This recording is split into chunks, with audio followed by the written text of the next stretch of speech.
ಮೂಡಾ ಪ್ರಕರಣದಲ್ಲಿ ಈ ಹೊತ್ತಿನ ದೊಡ್ಡ ಸುದ್ದಿ. ಒಟ್ಟು 92 ಆಸ್ತಿಗಳನ್ನ ಇಡಿ ವಶಕ್ಕೆ ಪಡೆದಿದೆ. ಈ 92 ಆಸ್ತಿಯ ಮೌಲ್ಯ ಬರೋಬ್ಬರಿ 100 ಕೋಟಿ ಆಸ್ತಿಯನ್ನ ಇಡಿ ವಶಕ್ಕೆ ಪಡೆದಿದೆ. ಈ ಕ್ಷಣದ ಅತಿ ದೊಡ್ಡ ಬ್ರೇಕಿಂಗ್ ನ್ಯೂಸ್. ಮೂಡಾ ಹಗರಣದ ವಿಚಾರಕ್ಕೆ ಸಂಬಂಧಪಟ್ಟಂತೆ 92 ಆಸ್ತಿಗಳನ್ನ ಇಡಿ ವಶಕ್ಕೆ ಪಡೆದಿದೆ. ಈ 92 ಆಸ್ತಿಯ ಒಟ್ಟು ಮೊತ್ತ 100 ಕೋಟಿ ರೂಪಾಯಿ.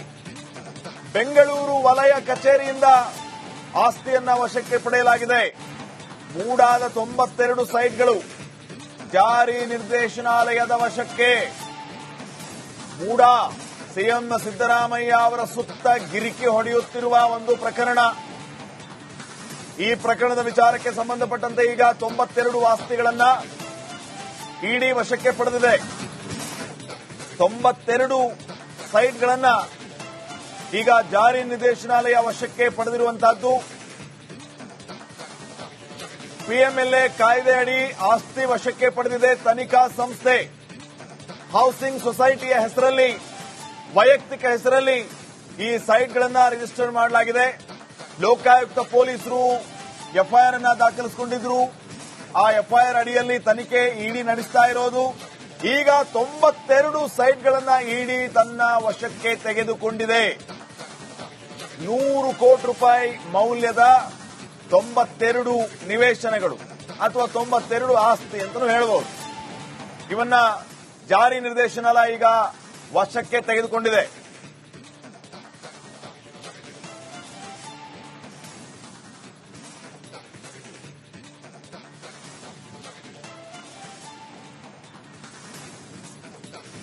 ಈ ಬಗ್ಗೆ ಇನ್ನಷ್ಟು ಮಾಹಿತಿಯನ್ನು ನೀಡುತ್ತಾರೆ ಪ್ರತಿನಿಧಿ ಚಂದ್ರಶೇಖರ್. ಈಗ ನೇರ ಸಂಪರ್ಕದಲ್ಲಿ ಜಾಯ್ನ್ ಆಗ್ತಾ ಇದ್ದಾರೆ. ಚಂದ್ರಶೇಖರ್, 92 ಆಸ್ತಿ, 100 ಕೋಟಿ ಮೌಲ್ಯ ಇಡಿ ವಶಕ್ಕೆ ತೆಗೆದುಕೊಂಡಿರೋದು. ಇದು ಮೂಡಾ ವಿಚಾರ. ಸಿದ್ದರಾಮಯ್ಯ ಅವರ ಸುತ್ತ ಗಿರಿಕಿ ಹೊಡಿತಾ ಇರುವಂತದ್ದನ್ನು ನಾನು ಈಗಾಗಲೇ ಹೇಳ್ತಾ ಇದ್ದೆ. ಇದು ಸಿದ್ದರಾಮಯ್ಯ ಅವರಿಗೆ ಎಷ್ಟು ಸೆಟ್ಬ್ಯಾಕ್ಗೆ ಕಾರಣ ಆಗುತ್ತೆ, ಮತ್ತೆ ಯಾವ ರೀತಿಯ ಟ್ವಿಸ್ಟ್ಗೆ ಕಾರಣ ಆಗಬಹುದು ಈ ಒಂದು ಬೆಳವಣಿಗೆ?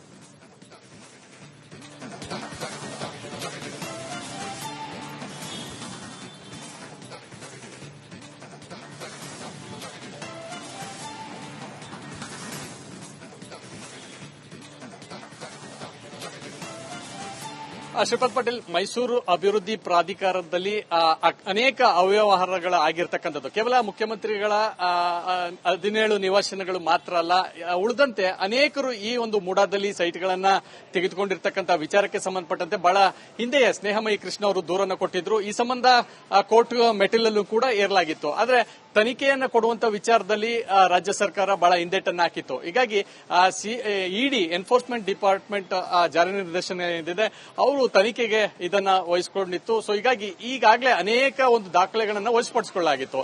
ಇದೀಗ ಬೆಂಗಳೂರಿನ ವಲಯ ಒಂದು ಕಚೇರಿ ಏನಿದೆ, ವಲಯದ ಕಚೇರಿಯಲ್ಲಿ ಈ ಒಂದು ದಾಖಲೆಗಳನ್ನ ಮುಟ್ಟುಗೋಲು ಹಾಕುವಂತ ಕೆಲಸವನ್ನ ಈಗಾಗಲೇ ಮಾಡಿಕೊಂಡಿರ್ತಕ್ಕಂಥದ್ದು. 92 ಆಸ್ತಿಗಳು ಅಂದ್ರೆ 92 ಸೈಟ್ಗಳಿಗೆ ಸಂಬಂಧಪಟ್ಟಂತೆ 100 ಕೋಟಿ ಬರೋಬ್ಬರಿ ಆಸ್ತಿಯನ್ನ ಈಗಾಗಲೇ ವಶಕ್ಕೆ ತೆಗೆದುಕೊಂಡಿರ್ತಕ್ಕಂಥದ್ದು. ಆ ನಿಟ್ಟಿನಲ್ಲಿ ನೋಡೋದಾದ್ರೆ ಇದು ನಿಜಕ್ಕೂ ಬಹಳ ದೊಡ್ಡ ಗಂಭೀರ ಮಟ್ಟದಲ್ಲಿ ಈ ಒಂದು ಚರ್ಚೆಗೂ ಕೂಡ ಕಾರಣವಾಗುತ್ತೆ. ಒಂದು ಕಡೆ ಈಗಾಗಲೇ ನೋಡಬಹುದು, ಮೂಡಾ ಪ್ರಕರಣಕ್ಕೆ ಸಂಬಂಧಪಟ್ಟಂತೆ ಈಗಾಗಲೇ ಜಾರಿ ನಿರ್ದೇಶನಾಲಯ ಒಂದಷ್ಟು ಕೇಸ್ಗಳನ್ನು ಕೂಡ ದಾಖಲಿಸಿಕೊಂಡಿತ್ತು. ಈ ನಿಟ್ಟಿನಲ್ಲಿ ನೋಡೋದಾದ್ರೆ ಬಹಳ ದೊಡ್ಡ ಮಟ್ಟದಲ್ಲಿ ಚರ್ಚೆಗೂ ಕೂಡ ಕಾರಣವಾಗಿತ್ತು. ಮುಖ್ಯಮಂತ್ರಿಗಳು ಕೂಡ ಈ ಪ್ರಕರಣದಲ್ಲಿ ಏನು ಸಿಲುಕೊಂಡಿರತಕ್ಕಂಥದ್ದು. ಈ ಮಟ್ಟದಲ್ಲಿ ನೋಡೋದಾದ್ರೆ ಈಗಾಗಲೇ ಈ ಒಂದು ಆಸ್ತಿಗಳು 92 ಆಸ್ತಿಗಳೇನಿದ್ದಾವೆ ಇದು ಯಾರಿಗೆ ಸಂಬಂಧಿಸಿದ್ದು ಮತ್ತು ಯಾರ ಈ ಒಂದು ವಿಚಾರದಲ್ಲಿ ಯಾರ ಹೆಸರಲ್ಲಿದೆ, ಈ ರೀತಿಯಾದಂತಹ ಅನೇಕ ತನಿಖೆಗಳನ್ನ ಮಾಡಲಿಕ್ಕೆ ರಾಜ್ಯ ಸರ್ಕಾರ ಒಂದಷ್ಟು ಹಿಂದೇಟನ್ನು ಹಾಕಿತ್ತು. ಈಗ ಇಡಿಎ ನೇರವಾಗಿ ಈ ಒಂದು ಕೇಸನ್ನು ದಾಖಲಿಸಿಕೊಳ್ಳುವ ಮೂಲಕ ಈ ಬೆಂಗಳೂರು ವಲಯ ಕಚೇರಿಯಲ್ಲಿ ಸಿಕ್ಕಿದಂತ ಈ ಒಂದು ಕೇಸ್ಗಳೇನಿದೆ ಈ ಕೇಸನ್ನ ಯಾವ ರೀತಿಯಲ್ಲಿ ತೆಗೆದುಕೊಳ್ಳುತ್ತೆ ಅನ್ನೋದು ಕೂಡ ಬಹಳ ಗಂಭೀರವಾಗಿ ಯೋಚನೆ ಮಾಡಬೇಕಾಗಿದೆ. ಸೊ ಒಟ್ಟಾರೆಯಾಗಿ ನೋಡೋದಾದ್ರೆ ಬೆಂಗಳೂರು ವಲಯ ಕಚೇರಿಯಲ್ಲಿ ಈ ಮೂಡಾ ಸಂಬಂಧಪಟ್ಟಂತೆ ದಾಖಲೆ ಯಾವ ರೀತಿ ಸಿಕ್ತು ಅನ್ನೋದು ಕೂಡ ಇನ್ವೆಸ್ಟಿಗೇಷನ್ ಅನ್ನು ಕೂಡ ಮಾಡಬೇಕಾಗುತ್ತೆ. ಈ ಸ್ವರೂಪವನ್ನ ಮುಖ್ಯಮಂತ್ರಿಗಳಿಗೆ ಯಾವ ರೀತಿಯಲ್ಲಿ ಮತ್ತಷ್ಟು ಇಕ್ಕಟ್ಟಿಗೆ ಸಿಲುಕಿಸುತ್ತೆ ಅನ್ನೋದು ಕೂಡ ಕಾದು ನೋಡಬೇಕಾಗಿರ್ತಕ್ಕಂಥದ್ದು. ಆ ರೀತಿಯ ಸಾಧ್ಯತೆಗಳು ಇದೆಯಾ ಚಂದ್ರಶೇಖರ್? ಮುಖ್ಯಮಂತ್ರಿಗಳಿಗೆ ಈ ಒಂದು ಬೆಳವಣಿಗೆಯಲ್ಲಿ ಅವ್ರಿಗೇನಾದ್ರೂ ಬಿಸಿ ಮುಟ್ಟುವಂತಹ ಕೆಲಸ ಅಂತಂದ್ರೆ, ಮೊದಲು ಅವ್ರು ಹೇಳ್ತಾ ಇದ್ದದ್ದು, ಹೇಳ್ತಾನೆ ಬಂದಿದ್ದು, ಯಾವುದೇ ಪ್ರಭಾವವನ್ನ ನಾವು ಬಳಸಿಲ್ಲ ಅಂತ ಹೇಳಿದ್ದು, ಸೈಟ್ಗಳನ್ನ ವಾಪಸ್ ಮಾಡಿದ್ದು, ಆ ಡಾಕ್ಯುಮೆಂಟ್ ಅನ್ನ ತಿದ್ದಿದ್ದು, ಇವೆಲ್ಲವೂ ಕೂಡ ನಾವು ಗಮನಿಸಿದೀವಿ. ಪರ್ಟಿಕ್ಯುಲರ್ಲಿ ರಿಪಬ್ಲಿಕ್ ಕನ್ನಡದಲ್ಲಿಯೇ ನಾವು ಎಕ್ಸ್ಕ್ಲೂಸಿವ್ ಬ್ಯಾಕ್ ಟು ಬ್ಯಾಕ್ ಮಾಹಿತಿಯನ್ನು ಕೂಡ ವಿವರ್ಸ್ಗೆ ಕೊಟ್ಟಿದ್ದೀವಿ. ಸಂಚಲನಕ್ಕೆ ಕಾರಣ ಆಗಿದ್ದಂತಹ ಒಂದು ಬೆಳವಣಿಗೆ ಅದು. ಈಗ ಈ ಬೆಳವಣಿಗೆ 92 ಸೈಟ್ಗಳನ್ನ ಜಾರಿ ನಿರ್ದೇಶನಾಲಯ ತನ್ನ ವಶಕ್ಕೆ ತೆಗೆದುಕೊಂಡಿರೋದು ಸಿದ್ದರಾಮಯ್ಯ ಅವರಿಗೆ ಎಷ್ಟು ತೊಂದರೆಗೆ ಕಾರಣ ಆಗಬಹುದು ಅಂತ.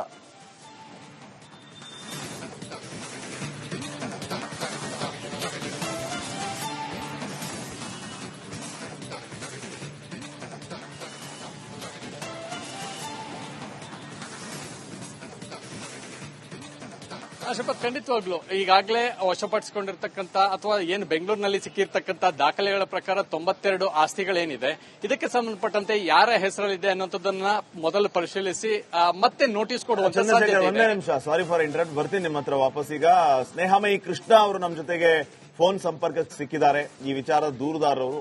ಸ್ನೇಹಮಯಿ ಕೃಷ್ಣ ಅವರು ನಮಸ್ಕಾರ. ನಮಸ್ಕಾರ ಸರ್, 92 ಸೈಟ್ಗಳನ್ನ ಜಾರಿ ನಿರ್ದೇಶನಾಲಯ ಈಗ ತನ್ನ ವಶಕ್ಕೆ ತೆಗೆದುಕೊಂಡಿದೆ. ಈ ಬಗ್ಗೆ ನಿಮ್ಮ ಫಸ್ಟ್ ರಿಯಾಕ್ಷನ್? ಕರ್ನಾಟಕ ಲೋಕಾಯುಕ್ತರು ಬಿ ರಿಪೋರ್ಟ್ ಹಾಕಿದ ತಕ್ಷಣ ಮೂಢ ಪ್ರಕರಣ ಮುಗಿದೋಯ್ತು ಅಂತ ಕೆಲವರು ಭಾವಿಸಿದ್ರು. ಮತ್ತೆ ಹೈಕೋರ್ಟ್ ಅಲ್ಲಿ ಇಡಿ ಸಂಬಂಧಪಟ್ಟ ಕೆಲವು ಆದೇಶ ಬಂದಾಗಲೂ ಕೂಡ ಇಡಿ ಕೂಡ ಮುಗಿದೋಯ್ತು ಅಂತ ಹೇಳಿ ಕೆಲವರೆಲ್ಲ ಭಾವಿಸಿರ್ತಾರೆ. ಆದ್ರೆ ಆ ಕಾನೂನು ಪ್ರಕ್ರಿಯೆ ನಿರಂತರ ನಡೀತಾ ಇದೆ ಅನ್ನೋದಕ್ಕೆ ಈಗ ಈ ಒಂದು ಆದೇಶ ಕಾರಣ ಅಂತ ಹೇಳ್ಬೋದು.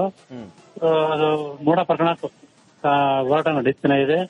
ಸೊ ಈಗ 92 ಆಸ್ತಿಗಳನ್ನು ಮುಟ್ಕೋಲು ಹಾಕೊಂಡಿದ್ರೆ ಇದೇ ರೀತಿ ಇನ್ನೂ ಸಾಕಷ್ಟು 106 ಆಸ್ತಿಗಳನ್ನು ಕೂಡ ಮುಟ್ಕೋಲು ಹಾಕುವಂತ ಸಂಭವ ಇದ್ದೇ ಇದೆ. ಸಾವಿರಾರು ನಿವೇಶನಗಳು ಇಲ್ಲಿ ಅಕ್ರಮ ನಡೆದಿದೆ. ಎಲ್ಲಾ ನಿವೇಶನಗಳು ಕೂಡ ಮೋಡ ಆಗಿ ವಾಪಸ್ ಬಂದೇ ಬರ್ತದೆ. ಕೃಷ್ಣ ಅವರೇ, ಈ ಬೆಳವಣಿಗೆನ ನೀವು ಸ್ವಾಗತಿಸ್ತೀರಿ? ಖಂಡಿತ ಬಹಳ ಸಂತೋಷ ಆಗುತ್ತೆ. ಹಾಗಾಗಿ ನನ್ನ ಹೋರಾಟಕ್ಕೆ ಒಂದು ಸಿಕ್ಕಂತ ಮತ್ತೊಂದು ಜಯ ತಾನೆ. ಮೊದಲಿನಿಂದ ತಾವೊಂದು ಮಾತನ್ನು ಹೇಳ್ತಾ ಇದ್ರಿ, ಈಗ ಸರ್ಕಾರದ ಅಡಿಯಲ್ಲಿ ಇರುವಂತಹ ತನಿಖಾ ಸಂಸ್ಥೆಗಳಿಂದ ತನಿಖೆ ಆದ್ರೆ ನಾವು ಏನು ನಿರೀಕ್ಷೆ ಮಾಡೋದಕ್ಕೆ ಸಾಧ್ಯ ಇಲ್ಲ, ಪಾರದರ್ಶಕ ತನಿಖೆ ಆಗುದಿಲ್ಲ, ಈ ರೀತಿ ಇಡಿ ಸಿಬಿಐ ಇಂತ ಎನ್ಕ್ವೈರಿ ಆಗಬೇಕು ಅಂತ ತಾವು ಆಗ್ರಹಿಸಿದ್ರಿ. ಇಡಿ ಈ ಮಹತ್ತರ ಹೆಜ್ಜೆಯನ್ನ ಇಟ್ಟಿರೋದು ತಾವು ಜಯದ ಸನಿಹ ಇದ್ದೀರಿ ಅಂತ ಅನಿಸ್ತಾ ಇದೆಯಾ, ಅಥವಾ ನ್ಯಾಯದ ಸನಿಹ ಅಂತಾನೂ ಅನ್ಬೋದು? ಖಂಡಿತ ಎರಡೂ ಸನಿಹಾನೇ ಸರ್. ಎಲ್ಲದಕ್ಕಿಂತ ಮುಖ್ಯವಾದ ಒಂದು ಭ್ರಷ್ಟಾಚಾರ ವಿರುದ್ಧ ಸಾಮಾನ್ಯ ವ್ಯಕ್ತಿ ಹೋರಾಟ ಮಾಡಿದ್ರು ಕೂಡ ಯಾವ ರೀತಿ ಜಯ ಗಳಿಸಬಹುದು ಅನ್ನೋದಕ್ಕೆ ಇವೆಲ್ಲ ಒಂದು ಉದಾಹರಣೆಗಳು. ಈ ರೀತಿ ಪ್ರಜಾಪ್ರಭುತ್ವ ವ್ಯವಸ್ಥೆಯಲ್ಲಿ ಎಲ್ಲಾ ಪ್ರಜೆಗಳು ಒಂದು ಹೋರಾಟ ಮಾಡಬೇಕು.